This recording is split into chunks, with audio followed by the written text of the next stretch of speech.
दोस्तों, आज की कहानी में हम देखेंगे कि एक अनजान वायरस फैलने की वजह से धरती पर मौजूद सभी इंसान मारे जाते हैं, लेकिन कहीं से एक आदमी अभी भी जिंदा बचा है जो पिछले 2 सालों से किसी और जिंदा इंसान को ढूंढने के लिए इधर उधर भटक रहा है। लेकिन फिर एक दिन उसे एक औरत मिलती है जो उसे बताती है कि पृथ्वी पर सिर्फ हम दोनों ही जिंदा बचे हैं और अब हम दोनों को ही मिलकर बच्चे पैदा करने हैं और धरती पर जनसंख्या को आगे बढ़ाना है। तो कहानी शुरू होती है और हमें बताया जाता है कि एक अनजान वायरस की वजह से धरती पर मौजूद सभी इंसान मारे गए, लेकिन एक आदमी अभी भी जिंदा बचा है जिसका नाम फिलिप है। अब बेचारा फिलिप अकेला ही काफी सालों से इधर उधर भटक रहा है ताकि उसे कोई जिंदा इंसान मिल जाए, लेकिन उसे कोई नहीं मिलता, जिससे वह बहुत परेशान हो जाता है और वापस अपने होम टाउन आ जाता है। जिस बीच उसे एक साइन बोर्ड दिखता है तो वह उस पर लिख देता है कि एक इंसान अभी भी जिंदा है। आगे वो अपने घर पहुंचता है और सोचता है कि मैं इस घटिया घर में क्यों रहूं, जबकि मेरे टाउन में बहुत बड़े बड़े रईसों के घर हैं। जिसके बाद वो टाउन के सबसे अमीर आदमी के घर पर रहने के लिए चला जाता है, जिसमें वो बड़े बड़े म्यूजियम से चुराई हुई पेंटिंग्स को टांग देता है जिन सबकी कीमत अरबों डॉलर्स में थी। लेकिन जब फिलिप का इससे भी मन नहीं भरा तो वो वहाँ पर इजिप्ट की मम्मी का ताबूत उठा लाया और एक डायनासोर का सर भी उठा लाया जिसको वो अपनी डाइनिंग टेबल पर सजाता है।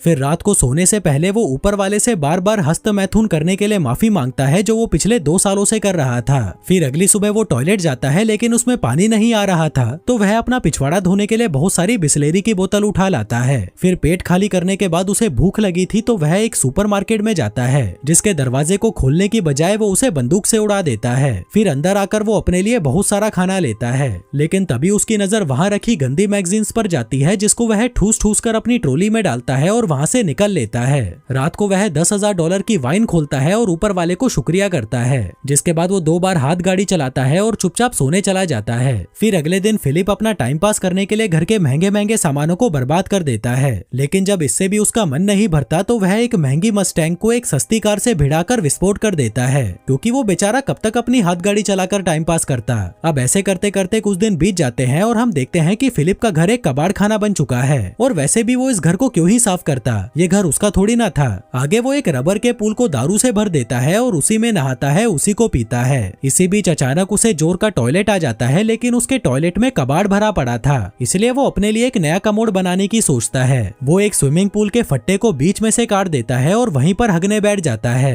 फिर हगने के बाद वो एक बार में जाता है और वहाँ पर रखे हुए खिलौनों से पूछता है कि क्या तुम लोग थोड़ी दारू पीना चाहोगे, लेकिन जब वो खिलौने उसे कोई जवाब नहीं देते तो वह खुद ही पूरी बोतल दारू की पीकर वहाँ पर बेहोश हो जाता है। थोड़ी देर बाद जब उसे होश आता है तो वह एक खिलौने को अपने साथ कार में लेकर एक लड़की के पुतले के पास जाता है और उससे बातें करने लगता है। कहता है कि मैं बहुत दिनों से तुम्हें नोटिस कर रहा हूँ, लेकिन मुझमें इतनी हिम्मत नहीं थी कि मैं तुम्हें अपनी दिल की बात बता सकूं। जो कहकर वो उसे किस करने लगता है कि तभी उस पुतले का हाथ टूट जाता है, जिसे देखकर फिलिप उदास हो जाता है और अगले दिन एक पहाड़ी पर जाकर वहाँ पर RIP फिलिप लिख देता है। जिसके बाद वो अपनी कार में बैठता है और उसे फुल स्पीड से पहाड़ी से क्रैश करवाने के लिए आगे बढ़ता है, लेकिन इससे पहले कि वो अपनी जान देता उसे वहाँ कुछ अजीब सी चीज दिखाई देती है। वो जल्दी से अपनी कार रोकता है और देखता है कि पहाड़ के पीछे से धुआं निकल रहा है, जिसका मतलब था कि कोई इंसान अभी भी जिंदा बचा है, इसलिए वो जल्दी से उस धुएं की तरफ आगे बढ़ता है। फिर उस जगह पर पहुंचकर उसे एक कैंप लगा हुआ दिखाई देता है, जिसके साथ ही वहाँ पर एक लड़की की ब्रा भी टंगी हुई थी, जिसे देखकर वह खुश हो जाता है और उस ब्रा को सूंघने लगता है। जिसके बाद वो वहीं पर बेहोश हो जाता है। थोड़ी देर बाद जब उसे होश आता है तो वह खुद को एक खूबसूरत लड़की की गोद में लेटा हुआ पाता है, जो उसे कहती है कि मुझे तो यकीन ही नहीं हो रहा कि तुमने मुझे ढूंढ लिया, जो कहकर वो उसे किस करने लगती है। पर तभी फिर से उसकी आंख खुलती है और वह देखता है कि एक लड़की उसे CPR दे रही थी और वो दिखने में बिल्कुल भी खूबसूरत नहीं थी, इसलिए वह उससे डरकर दूर हट जाता है। वो उससे पूछता है कि वो खूबसूरत लड़की कहाँ गई, जिस पर वो लड़की, जिसका नाम कैरल होता है, कहती है कि तुम बेहोश हो गए थे और तुमने अपने कच्छे में सुसु भी कर दिया था, इसलिए मैं तुम्हें CPR दे रही थी। फिलिप कहता है कि मैंने सुसु नहीं किया, ये पहले से ही गीला था, जो कहते हुए वो उसकी तरफ बढ़ने लगता है, जिससे घबराकर कैरल अपनी बंदूक निकाल लेती है।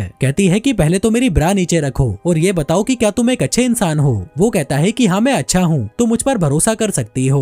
वो पूछती है कि तुमने ही उस साइन बोर्ड पर अपने बारे में लिखा था। फिलिप कहता है कि हाँ वो मैंने ही लिखा था। दरअसल अकेले रह रहकर मैं परेशान हो चुका था और अपनी जान देने ही जा रहा था कि तभी मुझे तुम दिखाई दी। जो सुनकर कैरल को उस पर तरस आ जाता है और वह उससे दोस्ती कर लेती है। आगे वो दोनों साथ में बैठकर कॉफी पीने लगते हैं, जहाँ पर हम फिलिप को देखते हैं जो बिल्कुल भी खुश नहीं था, क्योंकि वो अपने लिए हमेशा से एक खूबसूरत लड़की चाहता था, लेकिन उसे क्या मिला, ये जंग लगा कबाड़। जिसके बाद वो कैरल को अपना घर दिखाने ले जाता है, लेकिन तभी रास्ते में कैरल उसे एक स्टॉप साइन पर रुकने के लिए कहती है। जिसके बाद वो दोनों दाएं बाएं देखकर चेक करते हैं कि कहीं कोई सड़क क्रॉस तो नहीं नहीं कर रहा। आगे घर आकर फिलिप कैरल को अपना टॉयलेट वाला पूल दिखाता है, फिर कचरे वाला पूल दिखाता है और फिर दारू वाला पूल दिखाता है। फिर अंदर आकर कैरल को वहाँ बहुत सारे मैगजीन के ढेर पड़े हुए दिखते हैं, तो वह उससे पूछती है कि ये सब क्या है। फिलिप कहता है कि ये मेरी हाथ गाड़ी चलाने के लिए गंदी मैगजीन्स हैं। जो सुनकर कैरल हंसने लगती है और कहती है कि मैं तुम्हें जज तो नहीं करना चाहती, पर तुम मुझे बहुत बड़े ठरकी लगते हो। जो सुनकर फिलिप को बहुत बुरा लगता है और वो उसे वहीं पर छोड़ आता है जहाँ से वो उसे उठाकर लाया था।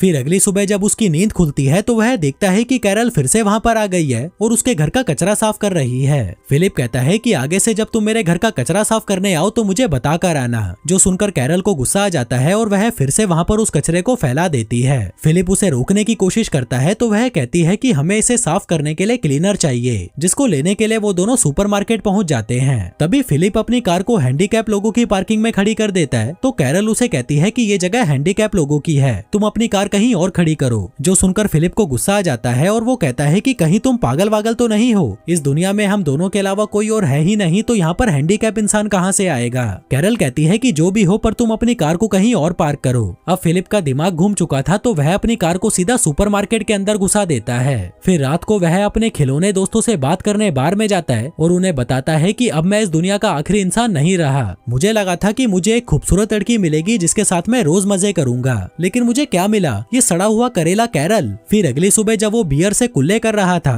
तभी वह देखता है कि कैरल अपना सामान पैक करके वहीं पर रहने आ रही है। जो देखकर वह दौड़ता हुआ उसके पास आता है और कहता है कि तुम्हें पता है ना ये दुनिया कितनी बड़ी है, तो तुम्हें रहने के लिए मेरे घर का बगल वाला घर ही मिला था। कैरल कहती है कि तुम्हें इससे क्या प्रॉब्लम है, क्या तुम्हें डर लग रहा है कि मैं तुम्हें गंदी गंदी हरकतें करते देख लूंगी। तभी फिलिप उसके सामने अपना कच्छा उतार देता है और कहता है कि ले देख ले, अब और क्या ही बचा है देखने के लिए। कैरल कहती है कि देख यार, हम दोनों को किसी मकसद के लिए चुना गया है और वो मकसद है धरती की जनसंख्या को आगे बढ़ाना। फिलिप कहता है कि देखो, मैं तुम्हारी इंसल्ट तो नहीं कर रहा, लेकिन मैं तुम्हारे साथ सुहागरात मनाने में बिल्कुल भी इंटरेस्टेड नहीं हूँ, चाहे तुम इस धरती की आखिरी औरत ही क्यों ना बची हो। जो कहकर वो वहाँ से चला जाता है और अपने टट्टी वाले पूल पर बैठकर हगने लगता है। पर तभी कैरल वहाँ पर आती है और कहती है कि क्या तुम अंदर जाकर नहीं हग सकते। वो कहता है कि नहीं, क्योंकि अंदर पानी नहीं है। कैरल कहती है कि देखो यार, हमें इंसानों की तरह जीना होगा, तभी हम आगे जाकर अपने बच्चों को एक बेहतर जिंदगी दे पाएंगे। वो कहता है कि पागल की बच्ची, तुझे समझ नहीं आता कि मैं तेरे साथ बच्चे पैदा नहीं करना चाहता।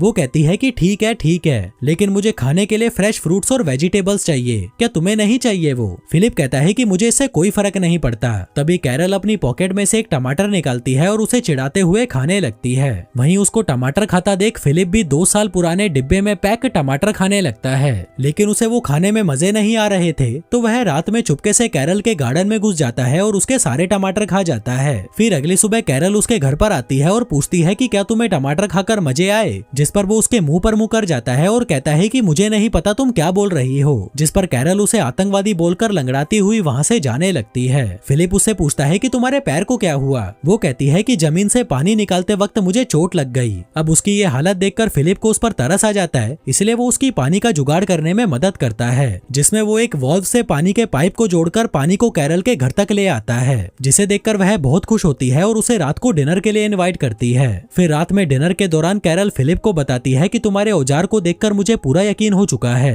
कि ऊपर वाले ने हमें धरती पर जनसंख्या को आगे बढ़ाने के लिए मिलवाया है। फिलिप कहता है कि ठीक है, अगर तुम इतना ही जोर दे रही हो तो आज रात को हम कर ही लेते हैं। कैरल कहती है कि नहीं, मैं तुम्हारे साथ तब तक सुहागरात नहीं मनाऊंगी जब तक तुम मुझसे शादी नहीं कर लेते। जो सुनकर वह हंसने लगता है और कहता है कि तुम मजाक अच्छा कर लेती हो। वो कहती है कि नहीं, मैं मजाक नहीं कर रही, क्या तुम ये चाहते हो कि इस धरती पर पैदा होने वाला पहला बच्चा नाजायज हो। फिलिप कहता है कि तुम ये शादी क्यों करना चाहती हो, जबकि इस चीज का कोई मतलब नहीं है। वो कहती है लेकिन मेरे लिए मतलब है, अगर दुनिया खत्म हो गई है तो इसका मतलब ये नहीं कि हम अपने रीति रिवाज भूल जाएं। अब फिलिप को किसी भी हाल में उसके साथ इंटीमेट होना ही था, इसलिए वो उसके साथ शादी करने के लिए मान जाता है। कैरल कहती है कि पहले तो मुझे अच्छे से कहो अपने घुटनों पर बैठकर, जिस पर फिलिप अपने घुटनों पर बैठकर उसे प्रपोज करता है और कैरल उसे हाँ बोल देती है। लेकिन उसकी हाँ सुनकर फिलिप को बिल्कुल भी खुशी नहीं होती, तो वह डिनर को आधे में ही छोड़कर वहाँ से घर चला जाता है, जिसके पीछे पीछे कैरल उसके लिए खाना लेकर आती है। कहती है कि तुम्हें पता है अमेरिका का राष्ट्रपति मर चुका है, इसलिए अब हम दोनों में से ही किसी को राष्ट्रपति बनकर देश की कमान अपने हाथों में लेनी होगी।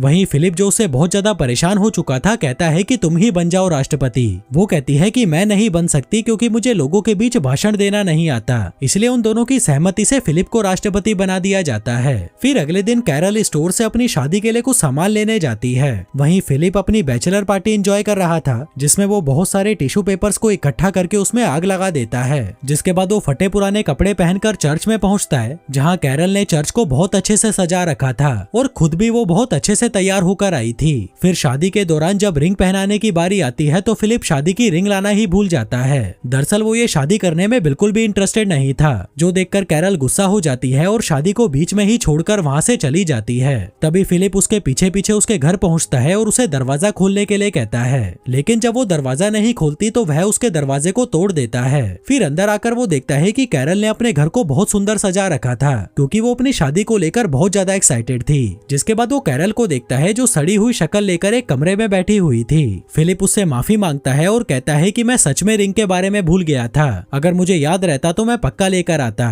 वहीं कैरल भी उसे माफ कर देती है। जिसके बाद वो दोनों अंगूठी लेने के लिए एक ज्वेलरी शॉप में जाते हैं, जहां से वो बहुत सारी अंगूठियां उठा लेते हैं, जिनको एक एक करके फिलिप कैरल की उंगलियों में पहना देता है और उससे शादी कर लेता है। फिर रात को जब सुहागरात मनाने की बारी आती है तो कैरल उसके साथ इंटीमेट होने की बजाय रात भर उससे बातें करती रहती है। फिर अगले दिन से कैरल भी फिलिप के साथ वो सभी चीजें करती है जिसको करने में फिलिप को बहुत मजे आते थे। जिसके बाद वो कैरल को अपनी एक्स गर्लफ्रेंड से भी मिलवाता है, जिसको देखकर कैरल को उससे जलन होने लगती है तो वह उसे उठाकर बाहर फेंक देती है। फिर खूब मौज मस्ती करके जब वो दोनों घर की ओर जा रहे थे तभी चौराहे पर उनकी कार एक लिमोजिन से टकरा जाती है। फिलिप जल्दी से उतरकर उस लिमोजिन को देखने जाता है कि कहीं उसमें कोई इंसान तो नहीं है, और तभी उसमें से मेलिसा नाम की एक खूबसूरत लड़की नीचे उतरती है, जिसे देखकर फिलिप के तो होश ही उड़ जाते हैं। वहीं कैरल भी मेलिसा को देखकर बहुत खुश होती है और फिर वो तीनों उसकी कार से फिलिप के घर पर जाने लगते हैं, जहाँ रास्ते में फिलिप मेलिसा को घूरे जा रहा था और उसको पटाने के लिए उसकी छोटी छोटी बातों पर खिलखिलाकर हंस रहा था।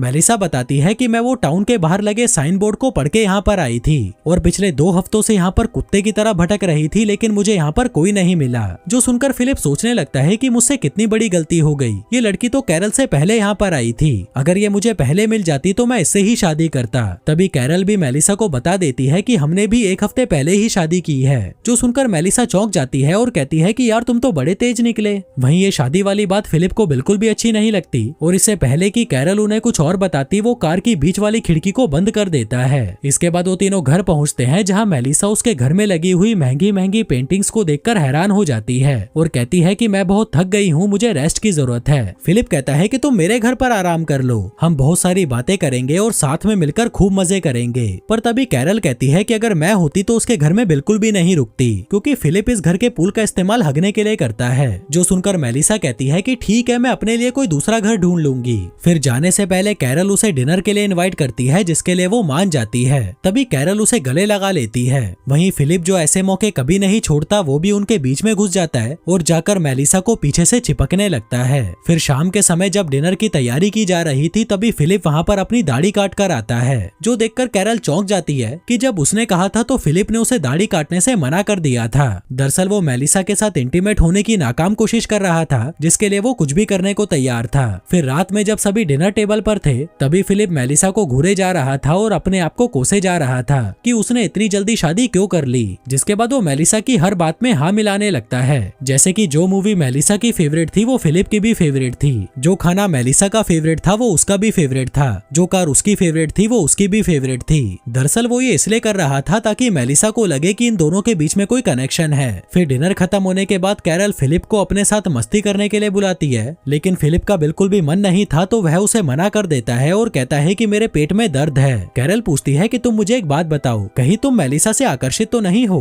वो कहता है कि नहीं, ऐसा कुछ नहीं है, जो कहकर वो सोने चला जाता है। तभी आधी रात में मेलिसा उससे अपनी बजवाने आती है, जिसे देखकर फिलिप कुत्ते की तरह उसके पीछे जाने लगता है। पर तभी उसे वहाँ कमोड पर बैठी हुई कैरल दिखाई देती है, जिसे देखकर वह बुरी तरह डर जाता है। फिर अगली सुबह मेलिसा फिलिप से मिलने आती है, जहाँ वो देखती है कि फिलिप एक्सरसाइज कर रहा था। दरअसल वो मेलिसा को अपनी बॉडी दिखाकर पटाना चाहता था। मेलिसा उसे बाहर बुलाती है और पूछती है कि ये सब क्या है। फिलिप कहता है कि ये मेरी तरफ से तुम्हारे लिए एक तोहफा है, क्योंकि मैंने तुम्हारी लिमोजिन जो तोड़ दी थी। वो कहती है कि तुम्हें ये सब करने की कोई जरूरत नहीं है। इसी बीच कैरल फिलिप को आवाज लगाकर अपने पास बुलाती है और पूछती है कि क्या तुमने मेलिसा को एक नई कार गिफ्ट की है? वो कहता है कि हाँ, क्योंकि मैंने उसकी लिमोजिन तोड़ जो दी थी। वो कहती है कि तुम्हारे पास ये सब करने का टाइम है, जबकि मैं तुम्हें 100 बार बोल चुकी हूँ कि मेरा दरवाजा ठीक कर दो, पर तुम्हारे पास इसके लिए टाइम नहीं है। अब मुझे नहीं पता तुम इसे कैसे भी ठीक करो। आगे कैरल मेलिसा को अपनी शादी की फोटोज दिखाती है जो उसने खुद ड्रॉ की थी। मेलिसा पूछती है कि अगर तुम दोनों की शादी हो चुकी है तो तुम दोनों साथ में क्यों नहीं रहते।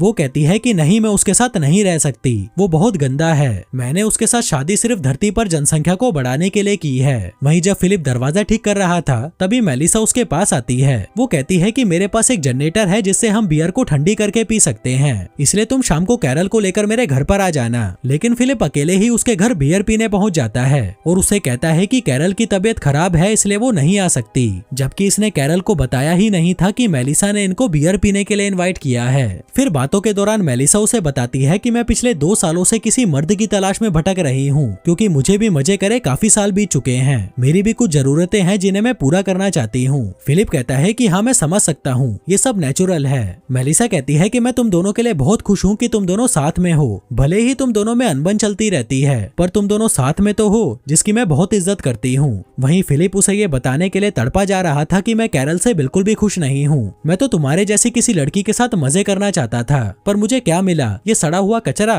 मेलिसा कहती है कि मेरी भी किस्मत देखो, मुझे धरती पर मौजूद एक आखिरी मर्द मिला और वो भी शादीशुदा। फिलिप कहता है कि चिंता मत करो, अब वो मर्द शादीशुदा नहीं रहेगा। जिसके बाद वो अपनी शादी तोड़ने के लिए कैरल के पास जाता है, लेकिन वो उसे कुछ कह नहीं पाता क्योंकि वो उनकी शादी की फोटो से दरवाजे पर टांगने वाला दिल बना रही थी, जो देखकर उसे कैरल पर तरस आ जाता है और वो उसकी फीलिंग्स को हर्ट नहीं करना चाहता था, इसलिए वो चुपचाप वहाँ से अपने घर चला जाता है। वहीं दूसरी तरफ हम एक ऑडी को आते हुए देखते हैं, जिसका मतलब था कि एक इंसान और भी है जो इस धरती पर जिंदा बचा है। जो इंसान वहाँ पर फिलिप का वो अलाइव वाला बोर्ड देखता है और उस टाउन की तरफ निकल पड़ता है। अब ये इंसान कौन था और उन लोगों के अलावा और कितने इंसान हैं जो अभी भी जिंदा बचे हैं, और क्या अपना फिलिप मेलिसा के साथ सुहागरात मना पाएगा, ये सब देखेंगे हम अगले वीडियो में। धन्यवाद।